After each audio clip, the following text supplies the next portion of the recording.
Station पर अकेले बैठे लड़के से लड़की ने कहा, सुबह तक मेरे घर रुक जाओ। उसके बाद जो हुआ सब कुछ बदल गया। राहुल सोच रहा था, क्या सच में सुबह होते ही उसे जाना होगा? और काव्या सोच रही थी, कल लोग क्या कहेंगे? लेकिन इन सवालों के बीच एक अजीब सा सुकून भी था। आज उसने किसी को ठंड में अकेला नहीं छोड़ा था। धीरे धीरे घर में खामोशी उतर आई। उस रात सूरजपुर की ठंडी हवा के बीच उस छोटे से घर की छत के नीचे दो अनजान जिंदगियां एक अनकहे भरोसे में बंध चुकी थी।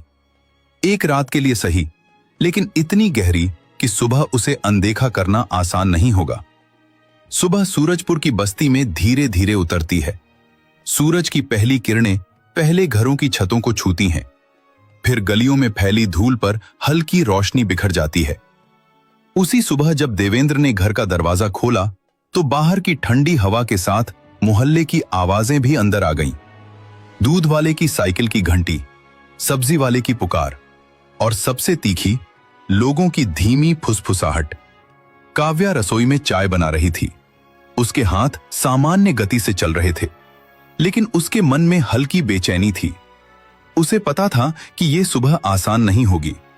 उसने खुद को बार बार समझाया था कि उसने कोई गलत काम नहीं किया, लेकिन समाज की आवाज कई बार इतनी ऊंची होती है कि अपने दिल की आवाज छोटी लगने लगती है। काव्या ने 2 कप चाय बनाई, एक अपने पिता के लिए और एक राहुल के लिए। जब वह कमरे में आई तो राहुल जाग चुका था। वह चुपचाप बैठा था। उसके चेहरे पर रात की शांति नहीं थी, बल्कि सुबह का अपराध बोध था। काव्या को देखते ही उसने धीरे से कहा, मैं अब चला जाऊंगा। उसकी आवाज में जल्दबाजी नहीं थी, बल्कि एक तय किया हुआ फैसला था। काव्या ने बिना कुछ कहे उसके सामने चाय रख दी, फिर बोली, पहले चाय पी लो। राहुल ने कप पकड़ लिया, लेकिन उसकी उंगलियां हल्की कांप रही थीं। उसी समय बाहर से अचानक एक तेज आवाज आई, देवेंद्र जी घर पर हैं? यह आवाज पड़ोस की कमला की थी। देवेंद्र दरवाजे तक गए और धीरे से बोले, हां कहिए। कमला ने इधर उधर देखते हुए कहा, रात को आपके घर में कौन आया था? हमने साफ देखा था, कोई लड़का अंदर गया था। उसकी आवाज में चिंता कम और ताना ज्यादा था। देवेंद्र का चेहरा थोड़ा पीला पड़ गया। उन्होंने धीरे से कहा, बस एक गरीब लड़का था, स्टेशन पर अकेला बैठा था, मदद कर दी। कमला ने लंबी सांस ली, फिर बोली, मदद भी सोच समझकर करनी चाहिए, आजकल जमाना ठीक नहीं है।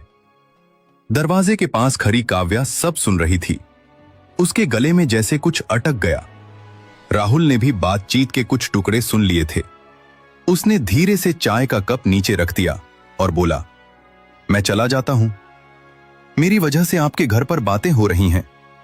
उसकी आवाज में दुख कम और शर्म ज्यादा थी। काव्या ने पहली बार थोड़ा सख्त होकर कहा, तुम्हारी वजह से नहीं, लोगों की सोच की वजह से। उसकी आंखों में एक अजीब सी चमक थी, जिसमें दर्द भी था और साहस भी। देवेंद्र अंदर आए। उन्होंने भारी आवाज में कहा, बेटी, दुनिया इतनी सीधी नहीं है, लोग बातें बनाएंगे। तुम्हारी पढ़ाई है, तुम्हारा भविष्य है।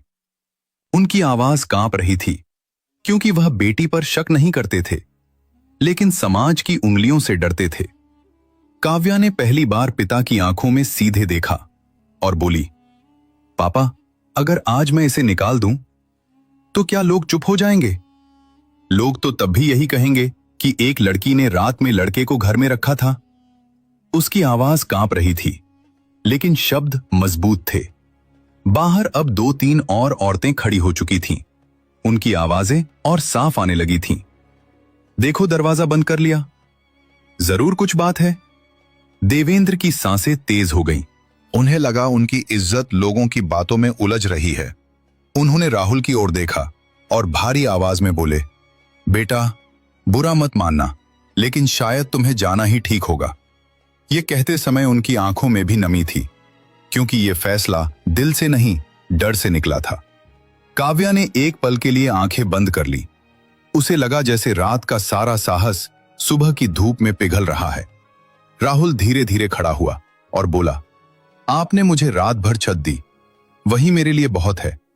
उसकी आवाज में सच्ची कृतज्ञता थी। वो दरवाजे की ओर बढ़ा, लेकिन तभी काव्या उसके सामने आकर खड़ी हो गई और बोली, रुको। बाहर की आवाजें अब भी आ रही थी, लेकिन काव्या ने बिना डरे राहुल की आंखों में देखते हुए कहा, याद रखना, तुम किसी की बदनामी नहीं हो। तुम सिर्फ एक इंसान हो जिसे मदद की जरूरत थी। उसकी आंखों में आंसू थे, लेकिन वह रो नहीं रही थी। वो खुद को मजबूत बनाए हुए थी। राहुल ने धीरे से कहा, मैं गांव चला जाऊंगा, शायद वहां कोई काम मिल जाए। उसकी आवाज में भरोसा कम, उम्मीद ज्यादा थी। दरवाजा खुला। बाहर खड़ी कई निगाहें एक साथ राहुल पर टिक गईं। कुछ में तिरस्कार था, कुछ में जिज्ञासा, कुछ में ठंडी उपेक्षा। राहुल ने सिर झुका लिया और बिना पीछे देखे बाहर निकल गया। तेज धूप उसके चेहरे पर पड़ी, लेकिन वह बस चलता गया।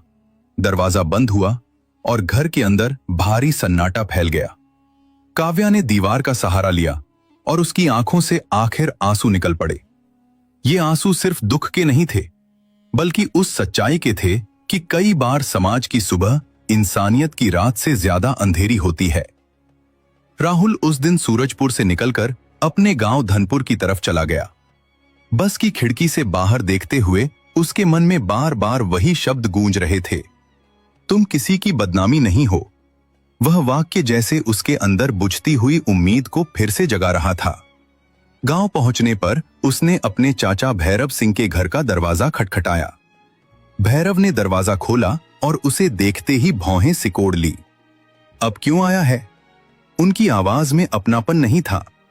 राहुल ने धीरे से कहा, कहीं और जाने की जगह नहीं थी, सोचा यहां काम कर लूं।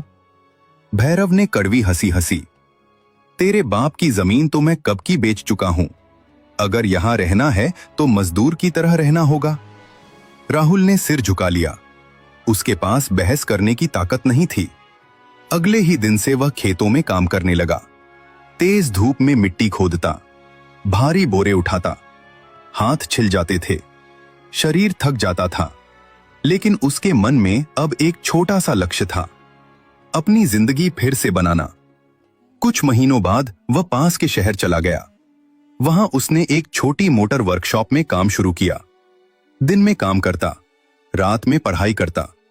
लोग उसका मजाक उड़ाते थे, मजदूर पढ़ाई करेगा। लेकिन अब राहुल को इन बातों से फर्क नहीं पड़ता था। समय धीरे धीरे बीतता गया। 2 साल गुजर गए। मेहनत करते करते राहुल ने एक तकनीकी डिप्लोमा पूरा कर लिया और फिर एक छोटी कंपनी में नौकरी भी मिल गई। पहली तनख्वाह हाथ में आई तो उसकी आंखें भर आईं।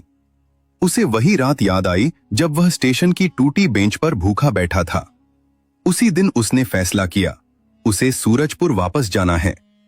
किसी को जवाब देने के लिए नहीं, बस खुद को साबित करने के लिए। जब वह सूरजपुर पहुंचा तो सब कुछ पहले जैसा लगा।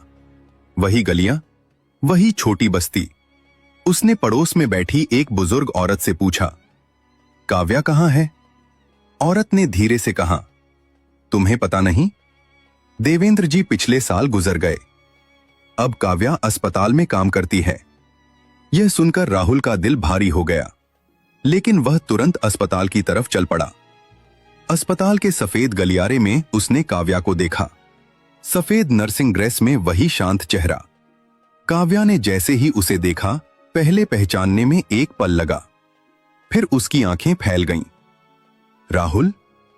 राहुल हल्के से मुस्कुराया। हां, मैं वापस आ गया। काव्या कुछ पल उसे देखती रही, फिर बोली, अब कैसे हो? राहुल ने कहा, अब ठीक हूं। उसने अपनी नौकरी और पढ़ाई के बारे में बताया। काव्या चुपचाप सुनती रही। उसके चेहरे पर गर्व की हल्की मुस्कान आ गई। कुछ देर बाद राहुल ने अपनी जेब से एक पुराना कागज निकाला। वह वही पत्र था जो काव्या ने उसे भेजा था। किनारे अब पीले पड़ चुके थे। राहुल बोला, यह आज भी मेरे पास है। अगर उस रात तुम मुझसे बात न करती तो शायद मैं आज यहां खड़ा नहीं होता। काव्या की आंखें नम हो गईं, लेकिन इस बार उनमें दुख नहीं था, सिर्फ सुकून था। क्योंकि कभी कभी एक छोटी सी मदद किसी की पूरी जिंदगी बदल देती है। और उस दिन सूरजपुर के उसी शहर में 2 लोगों को यह एहसास हुआ कि इंसानियत का एक छोटा सा कदम किसी की अंधेरी जिंदगी में पूरी सुबह ला सकता है।